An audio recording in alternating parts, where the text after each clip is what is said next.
All right, guys. We are with who today? Duke. This is Duke. Not Cool. Duck. Nope.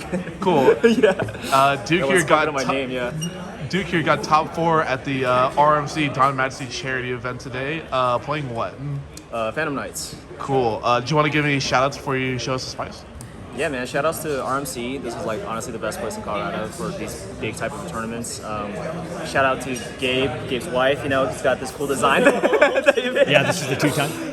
For hooking me up right here with this sick ass design. But Yeah, for sure. Yeah.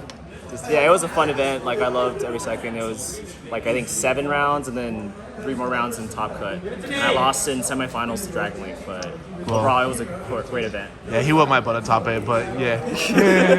But yeah. All right, let's see the spice. Yeah, for sure, man. So these are the Phantom Knights that I play. I think this ratio is pretty standard, but at least for all the builds that I've been testing or I've seen online. So this is 3 Torn Scales, 3 Boots, the 2. What's his name again? Ancient Cloak, the 1 Gloves, and the 1 Greaves. So I see some builds that run like 2-2 or 2-3. But I think in terms of consistency, I just think this is the best ratio that you can run for like the maximum consistency. So this is the ratio I ran. And I've also seen builds that don't play the Greaves. How do you feel about that?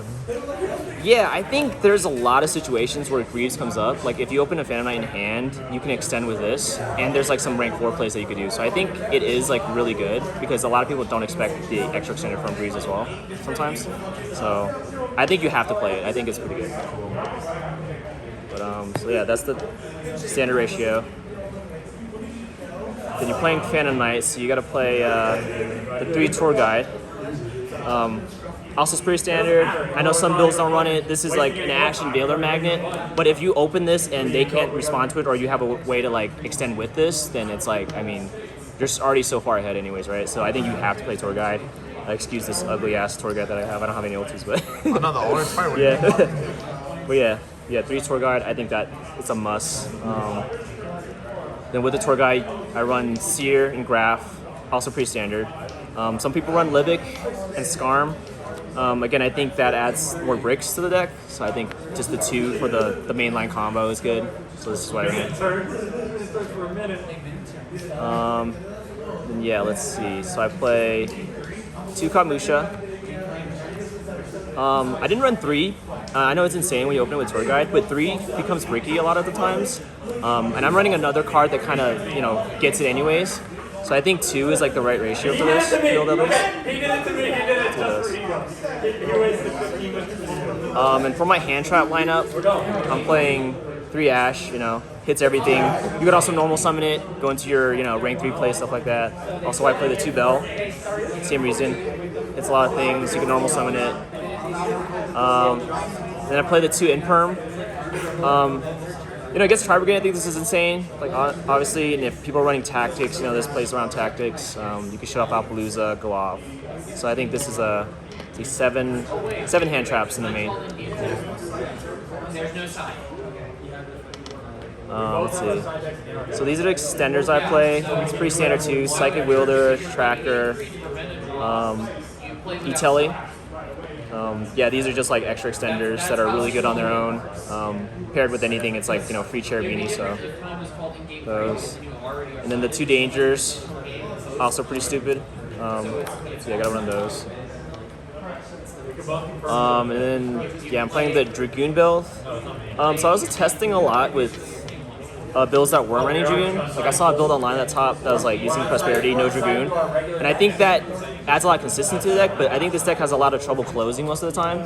So I think you need to play Dragoon, and it's like the only thing that ends with an extra, Omni Negate, right? So there's so many times where you don't have to make Dragoon your first board either. You kind of can just end on Fog Blades, Appaloosa, then on the follow through you can go Dragoon and just end the game, right? So I think this is a must in this deck. Some people don't play it, but I think you have to. And then another standard, I'd say, is 3 Fogblade, Brigadine, and Sword. You can play the Wings. I like the Sword because it gives like an extra Appaloosa negate. Yeah. It's like a line that you can do. But, yeah, that's why I like that. And then I played 1 Callby, 1 Rhoda, they're insane. 3 Droplet, It's also insane, you know, you can fuel the grave with Phantom Knights. You don't really go neg off of this. It just lets you break boards. And then what I decided to run last minute was 3 Pot of Prosperity. So I think this deck has a lot of, you know, there's games where you have like hands that are insane, they can play through anything, but there's a lot of consistency issues. And I think Pot is like the best thing that you can play to improve that, because most of the time you're just digging for that extra extender that extends your plays through certain like, you know, hand traps. And you're never going through your whole extra deck anyways. So this is just like, I think necessary for this deck because of how risky it can be sometimes. But yeah, I mean, I've seen people that run Tactics. I don't think Tactics is good because if you draw 2 random cards, it doesn't really do anything most of the time with this deck. Like most of the time I was playing Tactics, I was just like hand ripping people anyways. So I think Prosperity is the way to go with this. That makes sense. And if you're playing Prosperity, you know, you have to play the 1 Imperial Order to sack people. Yeah. Of So you just dig for this sometimes and you win. So. And did you ever consider playing the rank up Magic? I did, but again, I think that just adds another break to the deck. Break for sure. Yeah, and it you don't really need it most of the time. You just go Appaloosa. That line is kind of more exposed to, like, you know, hand traps anyways, so you kind of just want to go app as fast as possible. Right. And is it clean 40? Yeah, this is not clean 40. This really? is way above 40. Yeah. This is 46 actually. 46. Okay, 46. Yeah. Oh, so you're Yeah. I tried 40 and I just bricked even more. Well, I think you have to like, I think around 43 to 46 ish. You know, it's good. Yeah. 47 around there. Okay. It just like made it draw a lot better. To do side decks or extra deck next? Let's do extra deck next. Okay. Yes, for extra deck, I've ran, you know, obviously the Goons package, Of course. standard, Cherubini standard. Oh yeah, that's the Goons package. Berdisha standard. 2 Break Sword. Leviair is pretty standard. Link Spider in case you get imbued. I played the Nightmare and Access Go package to finish the game. Those are pretty standard. Oh, and Appaloosa is also standard. Oh, of course. So yeah, this deck, extra deck is pretty standard most of the time. You look at lists on the line, they're all kind of the same. The 3 that I decided to run that were kind of flex spots were I played 1 Underworld. Yeah, so I see some builds that play like Arc Rebellion. I know you can end the game with that card sometimes, but I feel like this is just way more like unsuspecting. Like you could like I played against Ignister Day, I think, and like, you know, Arc Rebellion wouldn't have added that because he has that, you know, negate or whatever. But like you go this, you distribute away their arrival, and then it's just like free. And then like, yeah, most of the time people just don't expect this card, and it outs a lot of cards. And Arc Rebellion is, you know, they can like negate it or do other things, but they can't really play around this, I think. So I think this is a good card to try to run. And I play the 1 Nightmare. Sometimes you want to go, you have hands where you just want to go like Bardiche Nightmare with some Fog Blades. You know, you don't have to go Dragoon all the time. So this is pretty good against like, you know, Zoo or Praying Kid sometimes with no chain block. Yeah. Then I run the 1 Zeus. Yeah, Zeus is just good. I know some builds don't run it too, but yeah, if you can play slow and just crash or, you know, hit in with this, and then make a Zeus, and then you have follow with Fog Blades and everything. So Zeus came in clutch a lot today, so. For sure. And then, so like I saw that you played like the Unicorn and the Underworld Gods. Have you ever thought about considering playing like IP Masquerade in this deck, or? Yeah, I was floating around IP Masquerade for a little bit, but there wasn't a time where I felt like my end board I would want to end on IP. Right, you don't want to strike for Anaconda at that point. Yeah, you just go like Anaconda or you go like something else. Like, that makes sense. IP is just like another thing. But yeah, like, you know, a lot of these you can just banish for Prosperity anyways because they don't come out. Alright, so for my side deck,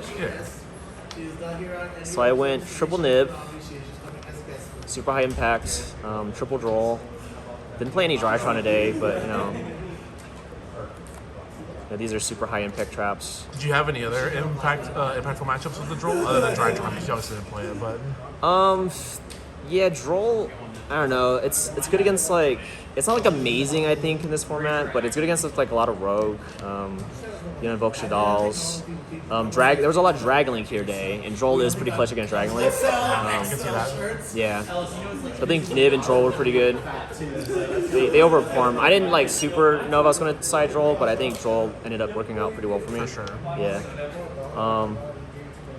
And then I played some board breaking cards. Let's play 2 Lightning Storm. Triple Twin for the Prank Kid matchup. Yep. That's why I played 3 and 2. This Prank Kids is just the destroy back row decks, basically. I played 2 anti-spell, you know. slide this in when I'm going first, and I could dig for it with pot. For sure. So, and that's like the only thing this deck loses to is like hardcore back row hate, as well as like, you know, monster rage blowing up. Yeah, so. And then my last 2 cards were Context C. I was kind of like floating around with this for a while. I think in theory Context C is good, but I don't know, it never came up for me. I think, yeah, like people say it's good against prank kids, but I don't know if it's like actually that good against prank kids because I never got a chance to use it. Ah, man. Yeah, so I don't know. This was kind of just like a flex spot. I didn't know what else to put in here, so I just put in Contact C because I was just scared of prank kids, honestly. For So, sure. yeah. Anything else you would change about the side, especially because you said you didn't like the contacts and you're kind of like 50-50 on control. Yeah. Is there anything else you would have liked to play instead, or? Yeah, I don't know. I think I honestly like it's hard to put more. Like I would think in like putting cards that break the board more, but I feel like I have enough, and like I can slow them down with this. For sure. Like maybe evenly. Like I want to try evenly, but I didn't get a chance to try evenly. I don't know if that would be good, but yeah, contact was alright. Huh. All right. But yeah, that's the whole deck. So Cool. yeah. All right. Well, thanks, Duke. Hope you guys enjoyed the deck profile, and we'll catch you guys next time. See ya.